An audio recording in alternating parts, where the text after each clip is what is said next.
श्रीराम समर्थ श्रीराम. भाग 106. दयार्णव स्वामींच्या ज्ञानाच्या आवरणाखाली प्रेम आणि दया भरलेली होती. ते भक्त होते आणि त्यांचे संपूर्ण जीवन कर्मशीलतेने भरलेलं होतं. सकाळ संध्याकाळ ते गोपाळकृष्णांची पूजा अतिशय भक्तिपूर्वक करीत. दिवसभर काही काही कामं चालूच राहत. भक्तीचं लक्षण म्हणून गोपाळकृष्णांची पूजा करताना त्यांच्या वागण्यामध्ये हळुवारपणा दिसून यायचा. पण एरवीच्या चालण्यामध्ये वागण्यामध्ये सावधपणा असे. दृढ पुरुषी खंबीरपणा असे. बोलण्यातून खंबीर पुरुषोचित भाव दिसत असला तरी प्रेम आणि दया हाच त्यांचा स्थायी भाव होता. स्वतःच्या नेहमीच्या वापरांसाठी फार थोड्या वस्तूंचा संग्रह ते जवळ बाळगायचे. त्या थोड्या वस्तूंमधूनही दयार्णव स्वामींचं दान होतच राहायचं. गोविंद स्वामींचे नातू प्रभाकर पाथर्डीहून पैठणला आले. गोविंद स्वामींचे दुसरे चिरंजीव शंकर दीक्षित यांचे ते थोरले पुत्र. 12-13 वर्षांचं वय असेल. सात्विक चेहरा, तेजस्वी बोलके डोळे, मृदू बोलणं आणि वागण्यातील रुजुता यामुळे गोविंद स्वामींचे खूपच लाडके होते. प्रभाकर मठाच्या दारात आलेले कळताच दयार्णव स्वामी स्वतः स्वागतासाठी गेले. पाठोपाठ आईसाहेब आल्या. त्यांनी प्रभाकरच्या पायांवर दूध आणि पाणी घातलं. भाकर तुकडा ओवाळून टाकला. दयार्णव स्वामी प्रभाकरला अत्यंत मानाने घरात घेऊन आले. सद्गुरू गोविंद स्वामीच स्वतः आले आहेत आणि आपण त्यांना हत्तीवरून मिरवत आणतो आहोत असा भाव त्यावेळी दयार्णव स्वामींच्या मुखावर होता. बैठकीत प्रभाकरसाठी मुद्दाम नवा गालीचा अंथरून वर लोड ठेवला होता. दयार्णव स्वामींनी प्रभाकरला गालीच्यावर लोडाला टेकून बसवलं आणि आपण समोर जमिनीवर बसले. गोविंद स्वामींच्या घरचं कुणीही आलं नव्हतं. तरीही दयार्णव स्वामी त्यांचं असंच भक्तिभावानं स्वागत करीत आणि जणू काही गोविंद स्वामी स्वतःच आले आहेत अशा मानाने त्यांना वागवत. जेवायला पक्वान्न, चांदीचं ताट, चांदीच्या फुल्यांचे पाट, रांगोळी अशी सर्व पंगत असायची.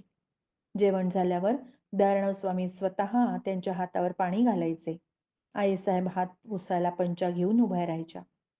रुक्मिणी गोविंद विडे घेऊन यायची.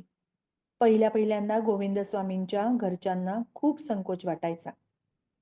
पण हे स्वागत सद्गुरू गोविंद स्वामींचं आहे, आपलं नाही याची जाणीव असल्याने असं स्वागत त्यांना स्वीकारावंच लागायचं. दयार्णव स्वामींकडे अनेक मुलं तरुण दीक्षेसाठी यायची.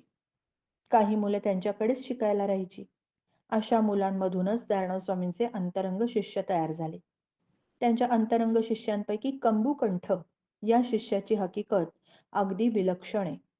हा मुलगा अगदी सरळ स्वभावाचा, अल्लडपणे वागणारा, पण मनाने अगदी लहान मुलासारखा निर्व्याज, निष्कपट. 10व्या वर्षी त्याचे आईवडील वारले. एक नातलग त्याला दयार्णव स्वामींच्याकडे घेऊन आला. पहिल्याच भेटीत दयार्णव स्वामींना तो आवडला. त्याला घेऊन ते आईसाहेबांकडे गेले. म्हणाले, हा मुलगा फार सरळ बुद्धीचा आहे. पूर्वजन्मीचं मोठं सुकृत असल्याशिवाय इतका सरळपणा येत नाही. अगदी निष्कपट, आत बाहेर लपवाछपवी काही नाही. याला भगवंताची प्राप्ती लवकर होईल. कपट आणि हिशेबीपणा असला म्हणजे भगवंताची प्राप्ती होत नसते. आईसाहेब त्या मुलाकडे बघून प्रसन्नपणे हसल्या. दुसऱ्या दिवशी दयार्णव स्वामींनी त्या मुलाला दीक्षा दिली. त्याचं नाव कंबुकंठ ठेवलं. कंबुकंठ मठात राहिला. तो संस्कृत शास्त्रे शिकण्यासाठी राहिला. पण शिकण्याची गोडी त्याला लागलीच नाही. जबरदस्तीनं अध्ययनाला बसवलं तर थोडा वेळ बसायचा. एरवी आईसाहेबांच्या भोवती भोवती घुटमळत राहायचा. त्यांची सगळी कामं तो आनंदाने करायचा. निरभिमानी स्वभाव. वय वाढत होतं, पण स्वभाव लहान बालकासारखा सरळ. चेहरा नेहमी हसरा. बालकाप्रमाणे भावपूर्ण डोळे, निरागस गोडवा, मनात येईल ते स्पष्टपणे बोलणारा, लपवाछपवी काही नाही, निष्पाप निरागस मन आहे. त्यात संतोषाने राहणं, साधे कपडे, साधी राहणी. त्यामुळे दयार्णव स्वामी आणि आईसाहेबांना कंबुकंठ खूप आवडायचा. मनात येईल ते निसंकोचपणे तो स्वामींना विचारायचा. स्वामीही त्याला हसत मुखाने उत्तर द्यायचे. त्याचं पूर्ण समाधान करायचे. कंबुकंठला अंधाराची फार भीती वाटायची. रात्री तो अंगणात एकटा कधीच जायचा नाही. सोबतीला कोणी असेल तरच तो अंगणात जायचा. अंधाऱ्या खोलीमध्ये तर तो पाऊल सुद्धा टाकायचा नाही. त्याला पोहता येत नव्हतं.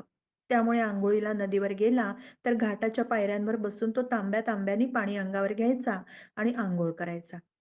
गुडघाभर पाण्यातही तो उभा राहायला तयार नसायचा.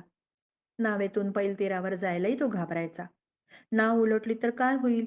हा विचार मनात यायचा आणि काहीतरी तो सबबी सांगून नावेचा प्रवास टाळायचा. त्याच्या वयाच्या मुलांमध्ये खेळणं किंवा गप्पा मारत बसणं त्याला नको वाटायचं. आईसाहेब ज्या खोलीत असतील ना, तिथेच जवळपास तो घुटमळत राहायचा. "काय हवं रे तुला?" असं कोणी विचारलं तर नुसता हसायचा. आईसाहेबांचा गळा खूप गोड होता. त्यांना अनेक अभंग, पदं पाठ होती. घरातली कामं करताना त्या नेहमी अभंग गुणगुणायच्या. कंबूकंठ त्यांचं गाणं लक्षपूर्वक ऐकायचा. एक दिवस भाजी निवडताना आईसाहेब एकनाथ महाराजांची गवळण गुणगुणत होत्या. कंबूकंठही आईसाहेबांना भाजी निवडायला मदत करत होता. कंबूकंठ म्हणाला, "आईसाहेब, तुम्हाला अंगाई गीतं सुद्धा येत असतील ना?" "हो, येतात की. मेघश्याम लहान होता ना, तेव्हा त्याला अंगाई गीतं खूप आवडायची. रोज म्हणायला लावायचा मला." कंबूकंठ एकदम गप्प झाला. स्वतःशी विचार करत राहिला. हळुवार स्वरात म्हणाला, "माझ्यासाठी म्हणाल तुम्ही अंगाई गीत? तुमच्या तोंडून अंगाई गीत ऐकायला मला खूप आवडेल." आईसाहेब काहीसे चकित होऊन कंबूकंठाकडे पाहतच राहिल्या. त्यांच्या लक्षात आलं, कंबूकंठ किशोर वयाचा झाला असला तरी अंतर्मनात तो अगदी लहान मुलासारखाच आहे. निरागस आहे, कोवळा आहे. आईच्या मायेला असुसलेला आहे. त्यांचं हृदय भरून आलं. म्हणाल्या, "म्हणते बरं, म्हणते हो तुला अंगाई गीतं. मेघश्याम सारखाच रे तू मला. तूही माझा लाडका बाळ आहेस." आईसाहेबांच्या चेहऱ्यावरचे वात्सल्याचे भाव दाटून आले. हळुवार स्वरात त्या अंगाई गीत म्हणू लागल्या. कंबूकंठ कानात प्राण आणून ऐकत राहिला. त्यांच्याकडे एकटक नजरेने पाहत राहिला. आईचं गाणं ऐकणाऱ्या लहान बाळाचे कोवळे निरागस भाव त्याच्या डोळ्यात उमटले होते. आईसाहेबांचा स्वर आणखीनच हळूवार झाला. आईसाहेब दळायला पहाटे उठल्या की कंबूकंठही उठून त्यांच्या मदतीला यायचा. समोर बसून आईसाहेबांना जातं ओढायला लागायचा. त्यांच्यासाठी ओव्या रचून म्हणायचा. ओव्यांमध्ये कंबूकंठचं नावही गुंफायच्या. आईसाहेब त्याच्यासाठी ओव्या रचून म्हणायच्या. ओव्यांमध्ये कंबूकंठचं नाव सुद्धा गुंफायच्या. कंबूकंठला ते ऐकून खूप आनंद वाटायचा.